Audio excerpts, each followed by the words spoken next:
Hello, hello, hello. Welcome to another YouTube cast. As I know what's going on. In 2 days.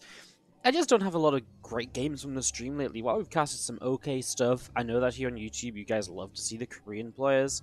And the Korean games that I've casted weren't exactly like super amazing, so I figured I'd just do another YouTube cast while I have a little bit of time in the mornings.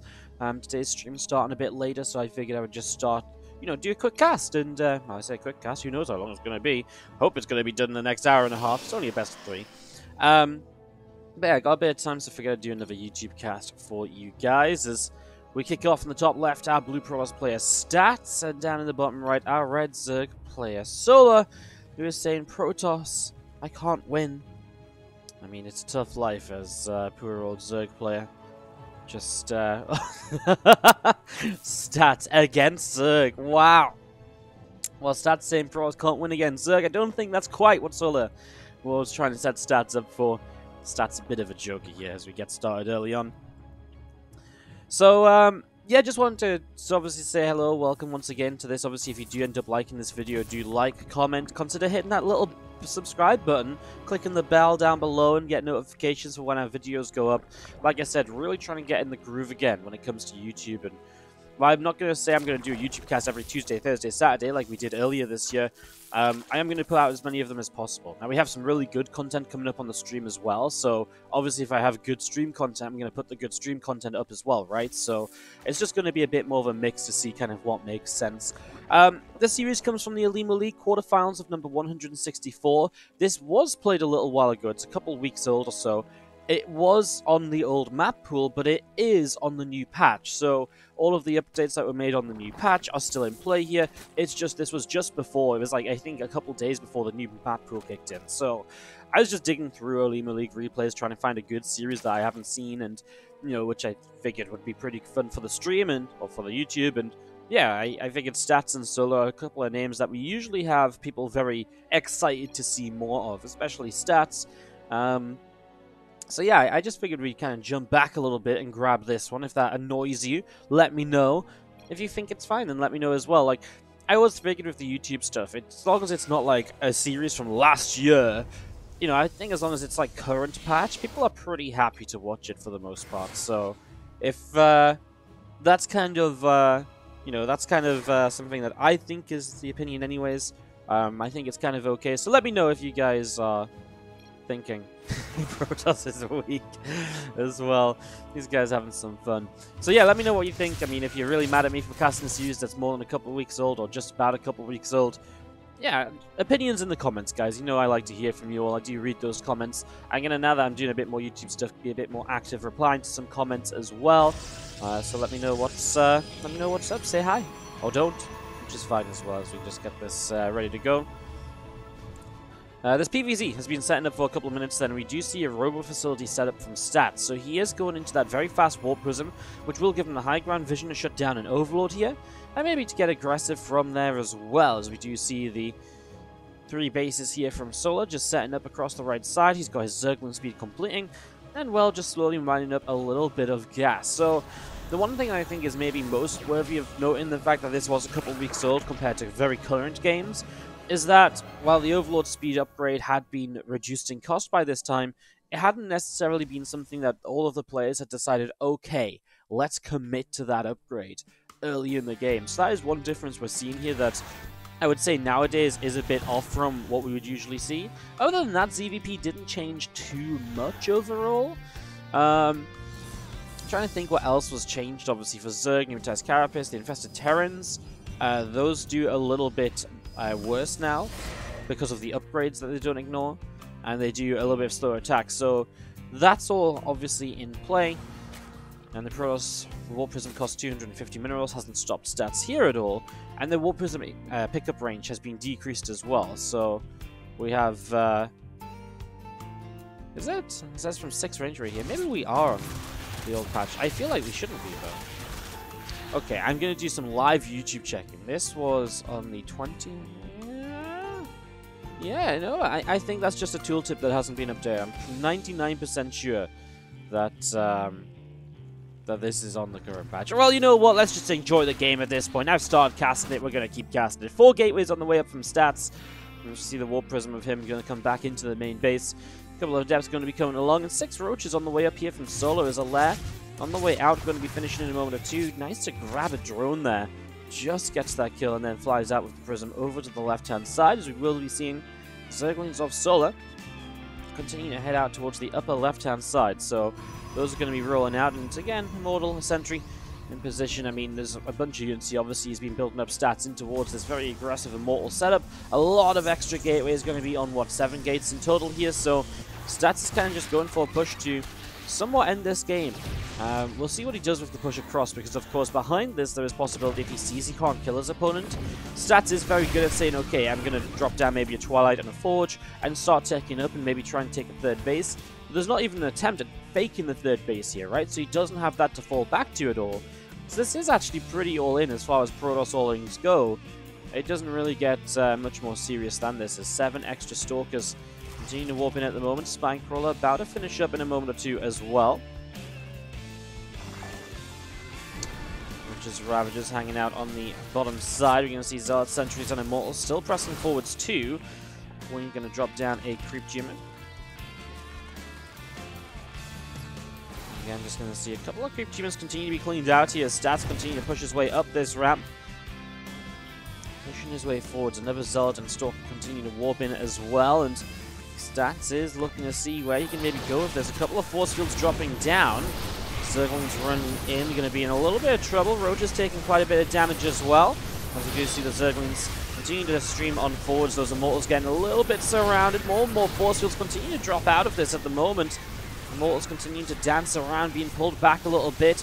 I feel like this is a hold from Solo, though. He's going to be able to hold on and defend against this army. It's kind of close. The Immortals are still alive, and there's an extra reinforcement wave of Stalkers coming in.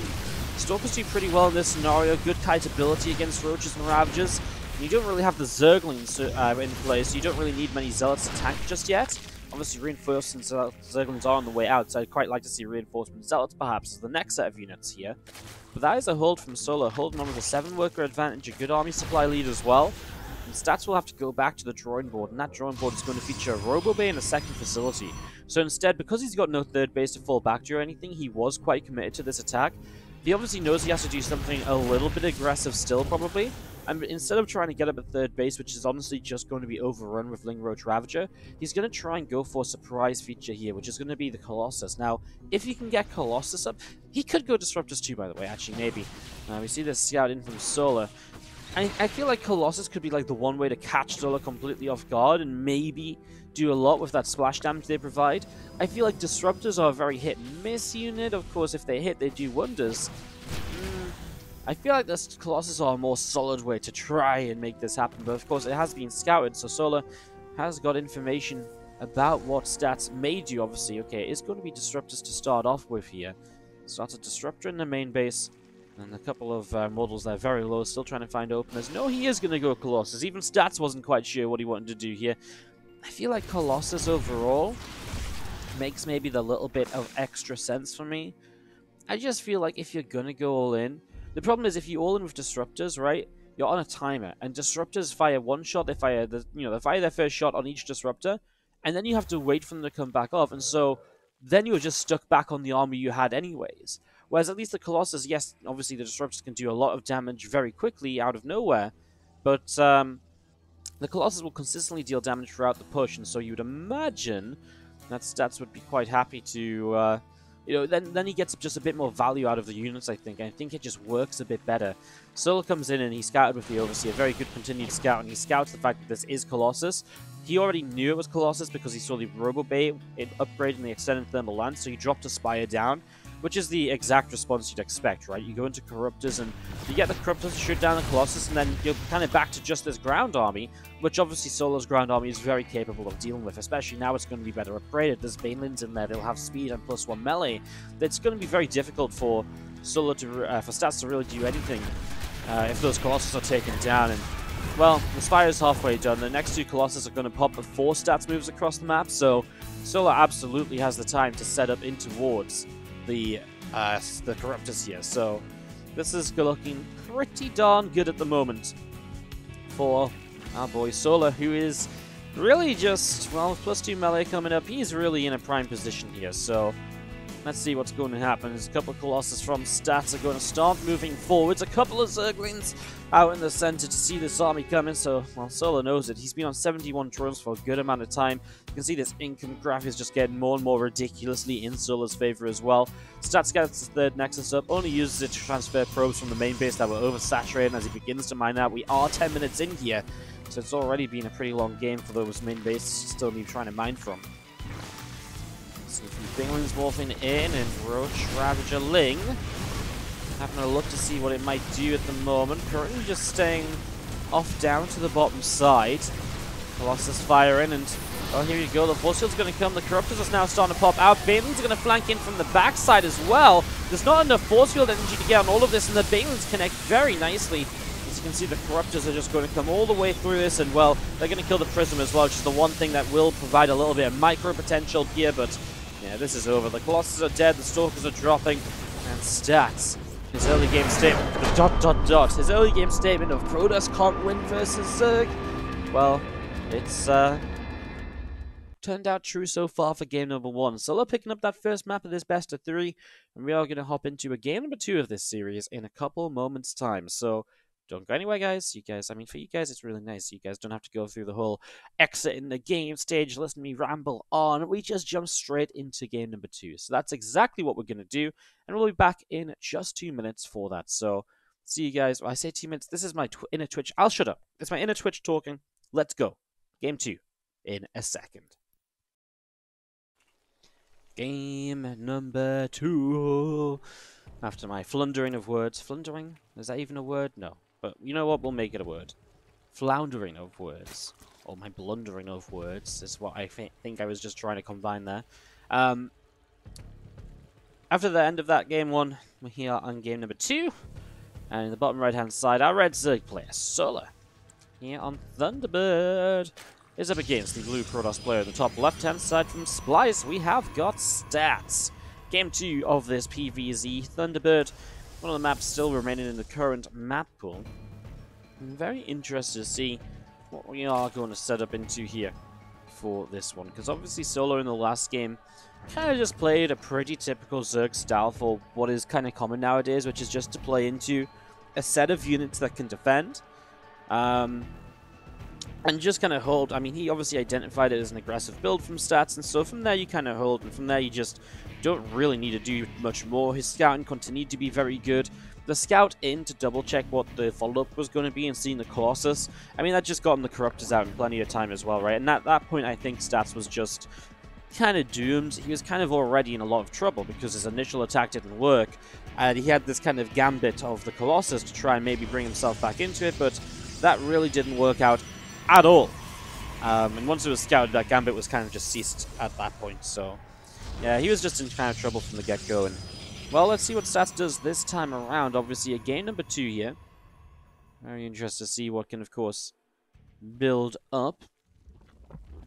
As you see, hatch gas pool dropping down. Third hatchery nice and quickly from Solar as well, so just going to go straight to the fast 3 bases. And yeah, obviously, you kind of invest some minerals there, so you're going to skip a queen, couple lings.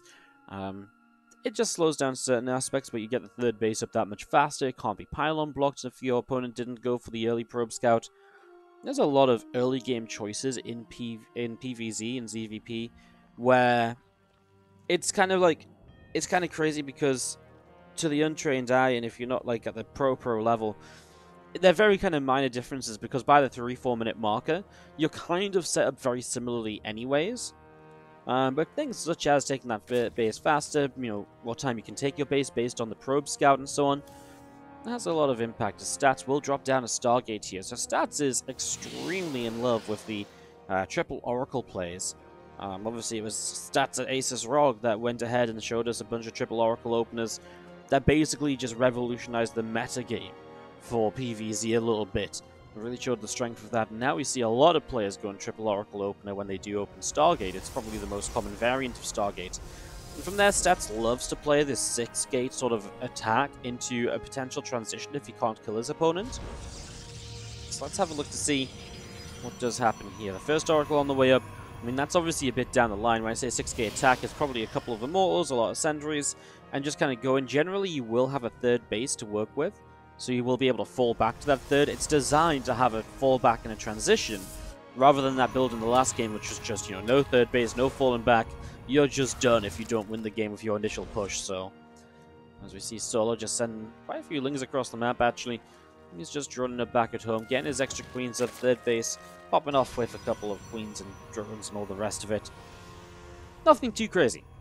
To be all said and done, obviously we have our first Oracle is on the map, and the second is going to be joining it shortly. Looks as though Stats is going to hide these, so trying to keep information away from Solar. Solar has not sent any sort of form of scouting forwards into the main yet, so he doesn't know about what's going on just yet. So that's maybe why Stats tries to hide these Oracles for until those two of them try and come in as a bit of a surprise. Then he flies past an Overlord, and it's like, oh well, all of that hiding for no real gain in the end. So two Oracles together. I mean, obviously they will one-shot workers. Now goes into the Phoenix, which will start cleaning up a couple of those Overlords. He dropped the Robo Facility as well, and without a Twilight Council, there should be a third Oracle. So there it is, third Oracle on the way up. So this is looking as though it's going to be the 6th gate. So the reason that you can kind of identify already this is the 6th gate is the Robo timing. There isn't really much need for a Robo Facility unless you're going into Twilight Council and a Temple Archives for the Archon drop as a follow-up. So it kind of just says, okay, I'm going to build an Immortal, I'm going to build a Prism, I'm going to go across the map very soon. So it is this kind of aggressive setup here from Stats. Off the 3 Oracles, the first 2 Oracles, by the way, they didn't do anything in terms of damage, 0 kills, and did actually take some damage on the Oracle as well. So obviously a little bit battered and bruised there. There's our 4 extra gateways from Stats as well. Very much so expected here at the moment as we see the Spire dropping down from Solar. I'm not sure how well that's going to do for him. This isn't a Spire in response to seeing Colossus or something crazy. No. This is he wants to build Mutalisks, but obviously that's a lot of investment when you're going to be under a lot of pressure here very soon. Stats goes into an Observer. We do see the 3 Oracles trying to come in, but no avail just yet. Things pressing at the front as, well, the third base might be in some trouble. The Oracles aren't at home to defend that, but for the moment it looks as though Solar's just interested in keeping the Lings alive, so we'll bring them back. And after an Observer, there goes the Immortals, Chrono boosting away. So like I said, you're expecting Stats to kind of have a follow-up to this and not to be completely committed. Depending on what he sees. Now, he sees the Spire right away here, which is obviously good information for him. He can start up Phoenix already, and that might disrupt his plan altogether. Now he's warping in Stalkers, and so he might not go as aggressive as he would before.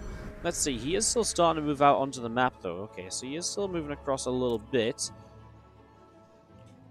Lavage's Immortal. Did it really just take this long to set up? First Immortal only just now popping. I feel like, was he supply blocked when that Immortal started? I think he might have been, because that's very delayed now. Solar knows that this was scouted, he knows there's potentially extra Phoenix being made, so he's been a little bit careful, and he knows this attack is coming too, so he's also making sure he makes enough units to hold this off. And Stats will warp in 6 more Stalkers. He's very afraid of the Mutalisk production. Yeah, at this stage, what else do you build? Maybe some units that would be a bit better at tanking against the Zerglings, although you have the Oracles that are meant to deal with the Zerglings very quickly as well.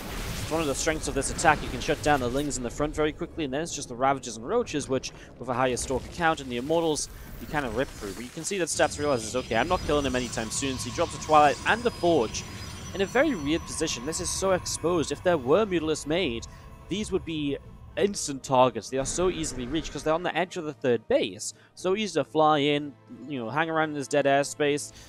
Very surprised about that. Maybe Stats just confident about his ability to build Phoenix here. Because we'll finally find some worker damage. 5 workers down on the third.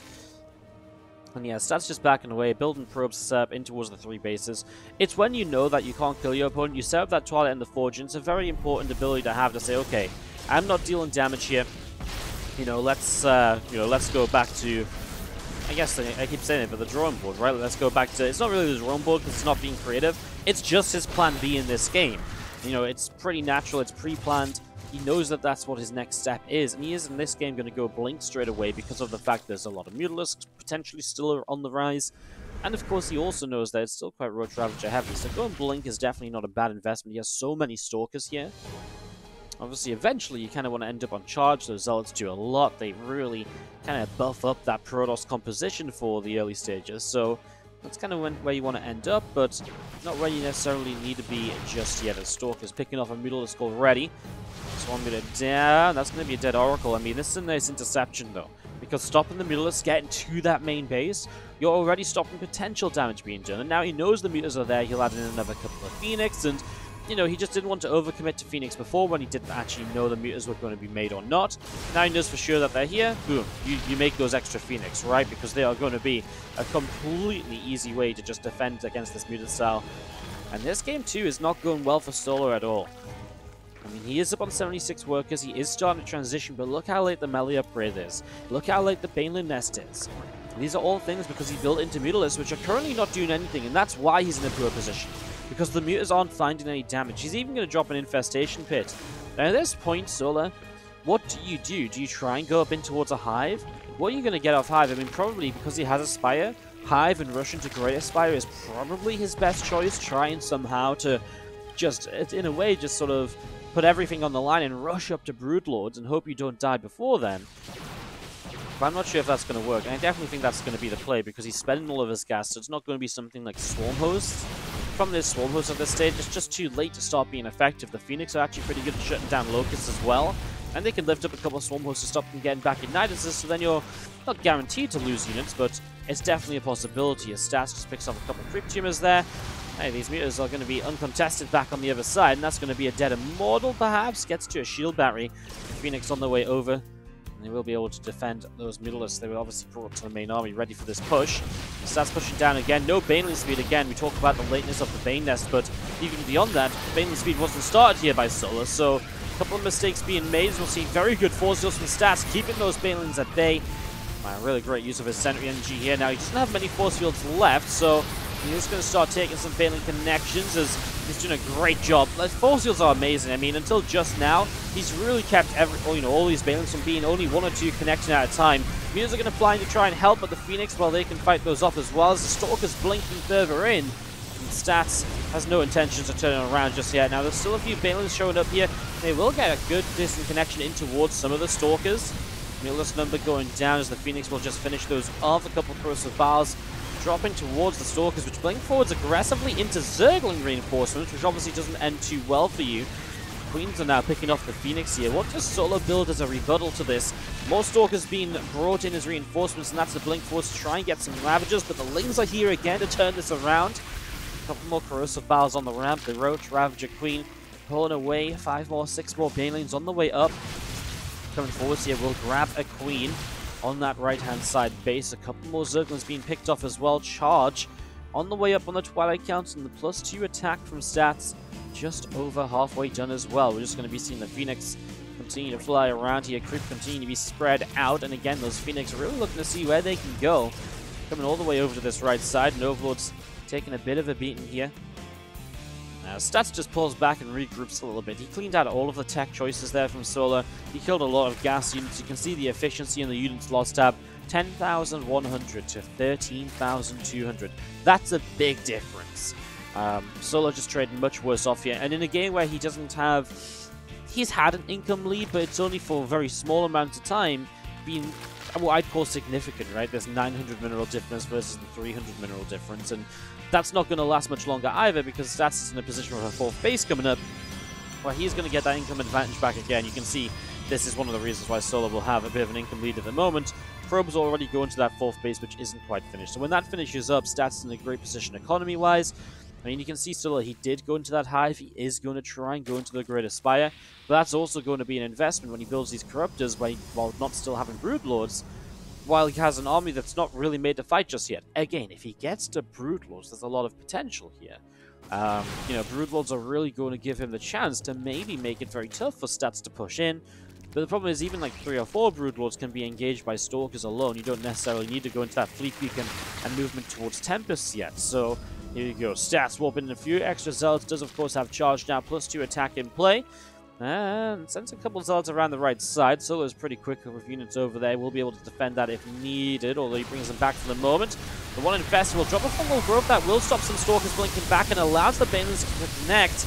Corrosive Bowels on the Immortals as well, so some damage being done, but at the same time the Zealots do get off and Solar brought his units back to this main fight. So the Zealots get 7 drones, so there's Solar's income advantage disappearing as well. And well, Greater Spire about to finish. Solar is desperately waiting to make these Broodlords, and there we have it. 4 Broodlords on the way in. That's all he can afford. I mean, the problem is, again, if you have nothing on the ground to protect those Broodlords, the Stalkers are going to get underneath them, the Broodlords are going to die, and at that point, this game is just pretty much going to end. And at this point in time, these Stalkers are doing a lot against these Ravagers. The Ravagers just don't do enough against Stalkers, and on their own, they're very flimsy units. And Sulla, he's not even going to try and use the Broodlords because he knows this game is over. He knows for a fact that this is just going to be a bit too much, and Sulla is going to drop out of game number 2 to give us a series here. So this is going to tie this up 1-1. And it's going to put us in a position where going into game 3, it's obviously anybody's to take. Again, this is from the Olimoleague number 164. You can get replays from the Olimoleague on their Olimoleague Patreon, so make sure you check that out if you are interested in these replays for yourselves. And that's why I have them. I'm a big Olimoleague patron. Big fan. I even get a cast for Olimoleague sometimes. It's great. So yes, game number 3 going to come up, and we'll see what map we're going to be on for StatSolar to wrap up this series. Game 3. In the top left-hand side, a Blue Protoss player from Splice's Stats taking on the Red Zerg player in the lower right-hand side from Triumphant Song Gaming, Solar. Game 3. Here on Acropolis, as we set this up, we get this going.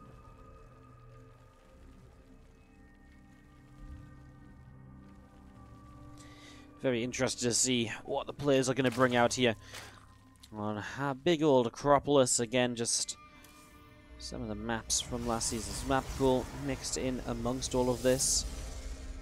Although, is Acropolis still in the map pool? It is, right? You know when you say something, then you're instantly like, wait a second. Yeah, Acropolis did stay in the map pool. It just feels like we've casted a lot of Acropolis. Like, it feels like it's time for Acropolis to rotate out. I think that's not a bad thing. I actually really love this map. It's just it does get played a lot. Like, this and Thunderbird were probably one of some of the most played maps we've seen in Best of 3 series, especially Best of 5 series. So it's just one of those maps that does get played a lot here. So it's actually just Cyber Forest in map number 1 that's been rotated out. We did play a Cyber Forest for a long time, mind. That was in for a couple seasons at this point, I guess. So kind of excited to see what we get for our next map pool. Obviously, I get to cast the Team Liquid map contest tournaments, and so I get to have a pretty good idea of which maps are likely to be in the next map pool. I really enjoyed the last TLMC. We actually really had some really good maps, and I'm very interested to see what gets brought in. We had some very weird maps as well. I wonder if they're going to bring in... There was a map that had, like, close-by air bases with the inhibitor zones between those close-by air bases to stop the kind of drop play being too powerful, which is a very interesting idea, and it was actually the map that won the TLMC. So you would imagine it probably is going to be implemented into ladder, and I cannot wait to read the R-StarCraft comments. There is going to be absolute mayhem. People are going to be sick of their lives. There's even an island expansion on that map. Like, oh, it's going to be beautiful.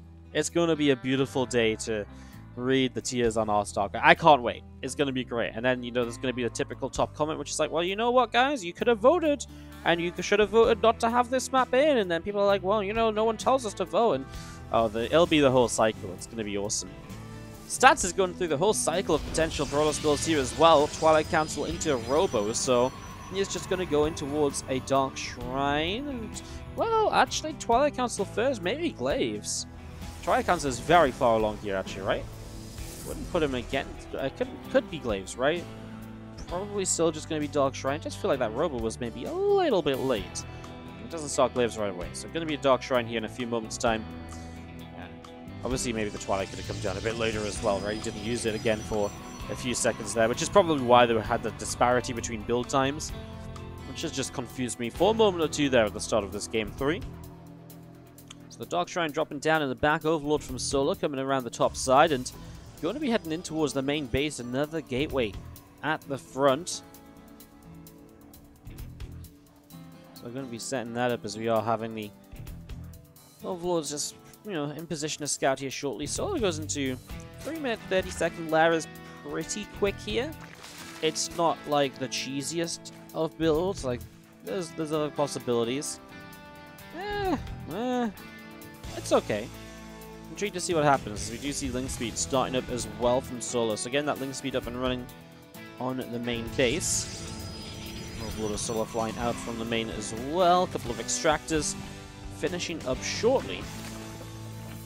Again, Ritual will be done in just a moment or two there. About to complete as well. Again, this Dark Shrine just moments away from finishing here. So again, that Dark Shrine up and running with the Observer from Stats Chrono boosting out. And that's going to pop out and start getting on the map, of course. I mean, we see the Warp Prism already on the map. DT's warping in with a couple of Adepts. So this is something we've seen more of lately, where a couple of Adepts will go one way, the DTs will perhaps go another. You can see the DTs are kind of just waiting there to try and sneak into the natural, but, well, there's an Overseer about to finish morphing in, as the Adepts will find themselves 3 drones to begin with, though, so not a bad start. We'll try and target down one more. Doesn't get the shot off, however. And the DTs did okay to deal some damage to the Queens. I mean, weakened Queens are much easier targets for the Archons, which are obviously going to be the next in line for this. We're going to be seeing a couple more DTs warping in. The Archon here going to finish more. When I say morphing, it's called merging down here. You guys know that? It's called merging. I'd call it morphing. But I guess they are merging. I guess merging is like the proper terminology for it. And here I am just saying it's morphing all the time. That's a nice warp in to block this attack. However, the Stalker was out of position. We'll leave the Stalker alone as it gets back to the wall off at least. And the Pylon here will go down. So just picking up the Pylon the third as Archons will start to deal that damage. The initial Roach or two a little bit out of position. Oh, nice splash in towards the drones there. That one Queen is super low HP. It has to be super careful that the Archons don't get, 2 shots on that Queen would take it down. So in the meanwhile, though, Sol obviously feels like he has enough to keep defending and starts up 11 drones. Now, Stats' problem, he doesn't have a third base. He's just going into 4 extra gates charge. He's just going to go for this, it seems like. Because of the Lings on the map and not taking the third, instead he'll just take this into a bit of aggression. So Stats kind of showing us his plan here, as we do see the 2 Archons coming out and toward the center. Just looking at the Solar coming forwards as well. And we do have units from Stats pretty quick to clean up a little bit here as well. Zerglings from Solar going to continue into the top left-hand side. There's Immortal pressing forwards, but going to let the Zerglings in, which is a bit of a disaster here. These couple of Zealots will finish warping, and, well, the Lings in the main, you're going to have to deal with that. And obviously Stats wants to put all of his priority and attention on the front line and attacking. Not trying to deal with Zerglings, which are so far killed 5, 6, 7, 8 workers, so he's losing a lot right now. Solar dealing some very good damage, and now the real test from Solar. Can he hold this main attack? Well, honestly, the amount of Roach Ravage he has, I kind of just want to say yeah, very easily, because it doesn't look like Stats has that much. He does have 3 Immortals and 3 Archons, so he's got a reasonable amount of units. Let's see, as he pushes up this ramp, the Corrosive Bowels will not do much at all. That first Force Fields will segregate a couple units away in the front. You're going to see the Force Fields starting to be picked away by the Corrosive Bowels. The Lings are going to come back from out on the map as well, surrounding the Immortal in the back, forcing a lift up already, and you can just see that Stats is being completely overrun here. Solar, with a very, very strong defense, forces the Warp Prism to cancel its warp in with the Corrosive Bowels. It's only the Immortals left over, and obviously that does not really bode well, as one of the Immortals even goes down, the Warp Prism drops, and that means the Immortals will die. And that actually just takes away pretty much any opportunity for Stats to get back in this game with Macro. As we're going to be seeing these guys. And a bit of chatter. Stats, ... GG, and Solar is your victor of this best of 3 series. Plain, simple, defend the Protoss player, and win the game. And it really was just aggressive builds from Stats multiple times, whether he felt that was a necessity or whatever, I'm not sure, but just didn't work out really for him in that first game and that third game. Obviously, in the third game, losing a lot of the probes is a bit troubling, because then you're kind of forced to go even more aggressive than you might want to be. Takes away any chance of following up and falling back. But, there's no third Nexus anyways, right? So what are you going to fall back into? Basically nothing of use, really. GG's. Solar takes it 2-1. Good series, guys, again. Nice to do another YouTube exclusive. Like I say, I'm not sure how often we're going to keep doing these. Obviously, I kind of want to do them as much as I can. But obviously, some days, like, for example, the next couple of days, we have WardiTV Summer Championship on the stream, and there should be some really good high-level Korean matches from those, and maybe even some good Korean versus Foreigner stuff. I know, for example, Showtime Fantasy is going to play tomorrow and stuff like that, so those should be, like, really cool games. So I'm more likely to upload those and do more YouTube exclusives. But it kind of just depends. Like, if those games are crap, then we'll probably just cast another YouTube exclusive. So, obviously, hit that sub button. Keep in track with when we put in videos live. We upload daily at 8 p.m. CEST. 7 p.m. UK time. Yeah, 8 p.m. CEST. So we upload daily. Obviously, going to be mixing in some more of these YouTube only casts. So if you want to catch those, hit that sub button. Don't forget to like the video, and I'll see you guys next time. Have a great rest of your day. And yeah, thanks so much for watching.